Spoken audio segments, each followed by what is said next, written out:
1,00,000 మంది శివభక్తులతో కలిసి మహారుద్రాక్ష పూజలో పాల్గొనండి. వెంటనే కాల్ చేసి మీ పేరును నమోదు చేసుకోండి.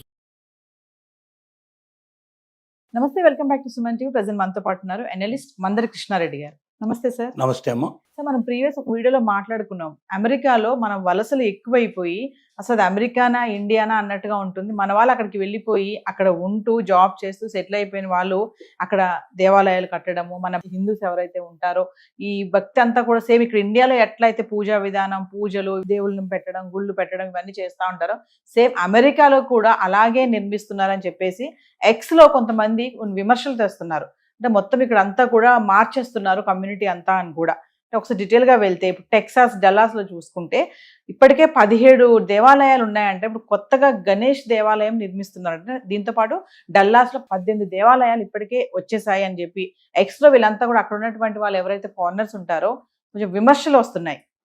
డీటెయిల్గా మాట్లాడుతున్నాం. అమెరికాలో సెటిల్ అయినటువంటి హిందువులు, ముఖ్యంగా మన తెలుగు వాళ్ళు ఎక్కడున్నా సరే, ఏ ప్రాంతంలో ఉన్నా యాక్టివిటీస్ బాగా చేయడం అనేది మొదటి నుంచి అలవాటు.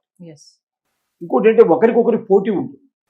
ఉదాహరణకి తానా అనేటువంటి ఆర్గనైజేషన్ తెలుగు కల్చర్కు Telugu association of North America అని తానా అనేటువంటి పేరుతో ఓపెన్ అయింది. తర్వాత కొన్నాళ్ళు అయిన తర్వాత దీంట్లో అంతా కూడా తానాలో కమ్మాస్ బాగా డామినేట్ చేస్తున్నారు, ఆంధ్రాస్ బాగా డామినేట్ చేస్తున్నారు. తెలంగాణ వాళ్ళకి ప్రత్యేకంగా ఇంకోటి ఉండాలి, తెలంగాణలో రెడ్డిస్ డామినేషన్ ఉంటుంది, ఇంకోటి సపరేట్గా ఉండాలని ఆటా అని ఇంకోటి ఓపెన్ చేశారు. అమెరికన్ తెలుగు అసోసియేషన్ ఓపెన్ చేశారు. ఇప్పుడు ఏమైందంటే అది ఒక 10-20 ఏళ్లలో ప్రతి ఊరికి ఒక సంఘం ఏర్పడింది. ఒక సంఘం అని చెప్పడానికన్నా ఇంకా సంఘాలు ఏర్పడ్డాయని చెప్పడం చాలా అవసరం. ప్రతి స్టేట్లో మళ్ళీ అక్కడ ఉన్నటువంటి టౌన్స్లో తెలుగు అసోసియేషన్స్ కుప్పలు తెప్పలుగా ఏర్పడ్డాయి. ఇవాళ కొన్ని వేల అసోసియేషన్స్ ప్రారంభమైనాయి. ఒకడిని మించి ఒకడు ప్రోగ్రామ్ చేయడం. ఇండియా నుంచి మొత్తం ముఖ్యంగా తెలుగు సినిమా యాక్టర్స్ని, అలాగే తెలుగు కల్చర్కి సంబంధించిన వ్యక్తుల్ని, ఇక్కడ గొప్పవాళ్ళు అనుకున్న వాళ్ళని, మేధావులు అనుకునే వాళ్ళని, రాజకీయ ప్రముఖుల్ని అందరినీ తరలించుకొని పోతారు. వాళ్ళే టికెట్ ఇచ్చి తీసుకుపోయేటువంటి కల్చర్ ఉంది. అమెరికా చూడాలనుకుంటున్న వాళ్ళు చాలామందికి ఇది ఒక అవకాశం, వీసా ఈజీగా దొరుకుతుంది కదా అని చెప్పి వెళ్ళేవాళ్ళు ఉన్నారు. ఈ సందిట్లో సడమి అని ఈ దాంట్లో అక్కడ భర్తలు ఉద్యోగాలు చేస్తుంటే భార్యలు ఇక్కడి నుంచి వెళ్ళిపోయి ఈ వీసా తీసుకొని వెళ్ళిపోయి అక్కడ సెటిల్ అవ్వడం, భార్యలు ఎక్కడ ఉంటే భర్తలు వెళ్ళిపోవడం, ఇలాంటివన్నీ కామన్గా జరిగేటువంటి పరిస్థితులు ఏర్పడ్డాయి. ఎందుకు కల్చరల్ అసోసియేషన్ గురించి చెప్పారంటే ఇదే రకమైనటువంటి పోటీ అన్నింటిలో ఉంది. ముఖ్యంగా దేవాలయాల విషయంలో కూడా ఇలాగే జరిగింది. దేవాలయాల్లో ఎలా ఉంటుందంటే నా దేవుడే గొప్ప అనే భావన చాలామందికి ఉంటుంది. సో అలాగా ఆ దేవాలయం కట్టారా, అయితే నేను అనుకున్న దేవాలయం కూడా పడితే బాగుంటుంది. దీనికంతా అక్కడ లోకల్గా కొంత కలెక్షన్ చేస్తారు, కొంత వాళ్ళ ప్రాంతాల నుంచి కొంత కలెక్షన్ చేస్తారు, ఎక్కడైతే ఆరిజిన్గా వాళ్ళు పుట్టినట్టు ఉన్నాయో ఆ ఏరియా నుంచి కొంత కలెక్ట్ చేస్తారు. ఈ పేరుతో ఒక 100 మంది బ్రాహ్మణుల్ని పూజారులుగా తీసుకురావడానికి అవకాశం ఉంటుంది. అంటే అక్కడ పనిచేసే వాళ్ళు 10-20 మంది అయినా సరే ఈ పేరుతో వచ్చేసి వాళ్ళు అక్కడ సెటిల్ అయ్యి బ్రాహ్మణికం చేయడం, పెళ్ళిళ్ళు, శుభకార్యాలు అట్లాంటివన్నీ చేయడానికి పనికొస్తారు. వాళ్ళు ఒక ఉద్యోగ కల్పన అయిపోతుంది. నా ప్రాంతం నుంచి ఒక 100 మంది తెస్తే మళ్ళీ నా బలం పెరుగుతుందని ఇట్లాగా పోటీలు పడి చేస్తూ ఉన్నారు.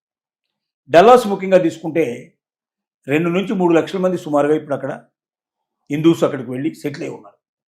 అంటే డల్లాస్లో ఉండే మొత్తం జనాభాలో 3% హిందువులు ఉన్నారు. వీళ్ళు ఉన్నది 3%, కానీ 97% తెగమక చేసే ప్రయత్నం చేస్తాం. ఇప్పటికే 17 దేవాలయాలు కట్టారు. ఇప్పుడు 18వ దేవాలయం గురించి ఈ మధ్య వెబ్సైట్ రిలీజ్ చేశారు. దాంట్లో 18,000 చదరపు అడుగులు టోటల్గా కన్స్ట్రక్షన్ చేస్తున్నట్టుగా వినాయకుడి దేవాలయంగా దాన్ని అనౌన్స్మెంట్ చేసి, దీనికి ఆల్రెడీ కన్స్ట్రక్షన్ స్టార్ట్ అయిపోయింది, ఇగో ఇది నిలబడుతున్నాం, ఇది ఇవి అని చెప్పి అన్ని కూడా దానికి సంబంధించిన అడావుడు అంతా కూడా చూపించారు. ఇది నెటిజన్లకి విపరీతమైనటువంటి కోపాన్ని తెప్పించింది.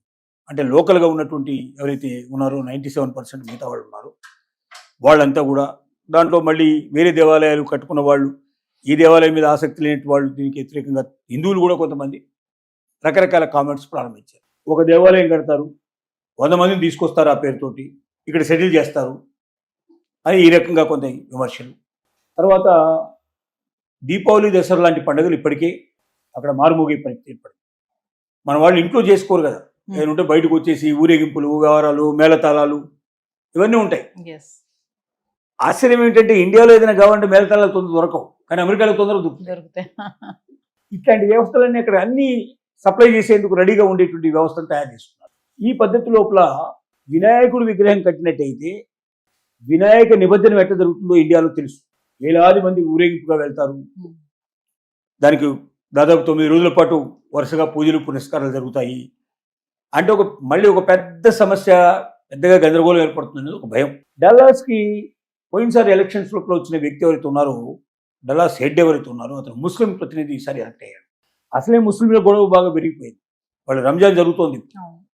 ఈ రంజాన్ టైంలో వాళ్ళు రోడ్డు మీదనే ప్రార్థనలు చేసుకుంటున్నారు. తెల్లవారున 5 గంటల నుంచే మైకులనే మోగుతున్నాయి.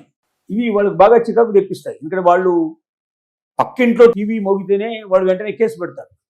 పిల్లాడు ఏడిస్తే కేసు పెడతాడు. అలాంటి పరిస్థితుల్లో 5 గంటలకల్లా అలా అని కొన్ని వందల వేల మసీదుల్లోంచి ఒకేసారి వస్తే మనమైతే భరిస్తాం తప్పనిసరిగా, కానీ వాళ్ళు భరించరు. చాలా చికాకుగా ఫీల్ అవుతున్నారు. చాలా గందరగోళంగా ఉంది.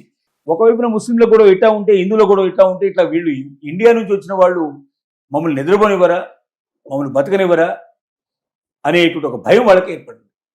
తద్వారా నెటిజన్లు విపరీతంగా దీనికి వ్యతిరేకంగా కామెంట్ పెడుతున్నారు.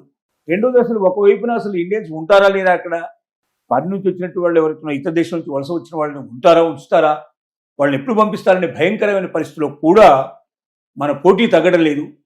హిందూ దేవాలయాలను పెంచే ప్రయత్నం చేస్తున్నారు. వాళ్ళకేం భయం అంటే, అసలు మా కల్చర్ అంతా నాశనం అయిపోతుంది, మా ట్రెడిషన్ అంతా నాశనం అయిపోతుంది. రేపు మొత్తం ఈ వలసదారుల యొక్క ట్రెడిషన్ కల్చర్ తోటి నిండిపోయి ఈ దేశంలో ఉండే వాళ్ళు కూడా దాంట్లో వంటకు వెళ్ళిపోతారు. మతాలు వేరు తీసుకొని వాళ్ళంతా కూడా ఇండియన్స్గా లేకపోతే వేరే దేశాలుగా మారిపోతే చివరికి మనకు సంబంధించినటువంటి వ్యక్తులు లేకుండా పోతారని వాళ్ళ భయం. అందుకోసం వాళ్ళు పూర్తిగా వ్యతిరేకిస్తున్నారు. వలసవాదుల్ని అమెరికా నుంచి పంపించాలనుకోవడానికి ఒక కారణం ఇది కూడా చెప్పుకోవచ్చు. అంటే ఇండియా నుంచి వచ్చిన వాళ్ళ యొక్క బల ప్రదర్శన, దేవాలయాల ప్రదర్శన, వాళ్ళకి సంబంధించినటువంటి మతానికి సంబంధించినటువంటి ప్రదర్శనలు, వివాహాలు అట్లాంటివన్నీ కూడా బాహాటంగా చేయడం, హడావుడి చేయడం, ఇవన్నీ కూడా వాళ్ళకు భయాన్ని కలిగిస్తున్నాయి. చివరికి మేమే మిగలకుండా మా అస్తిత్వం లేకుండా పోతున్న భయంతో వ్యతిరేకిస్తున్నారు. ఇది అమెరికన్స్కు ఇండియన్స్ మీద, వలసవాదుల మీద కోపం రావడానికి ఇది ఒక మేజర్ కారణమని మనం గ్రహించాల్సిన అవసరం ఉంది. కొంతకాలం కనీసం ఈ గొడవలన్నీ అయిపోయి ట్రంప్ పూర్తిగా ఈ 2 ఏళ్ల పరిపాలన అయిపోయేదాకన్నా హిందువులు కాస్త కూల్గా ఉంటే మనకు మంచిది. లేకపోతే దీనివల్ల ఏ ఉపద్రవం పడుతుందో తెలియని పరిస్థితి ఏర్పడుతుంది.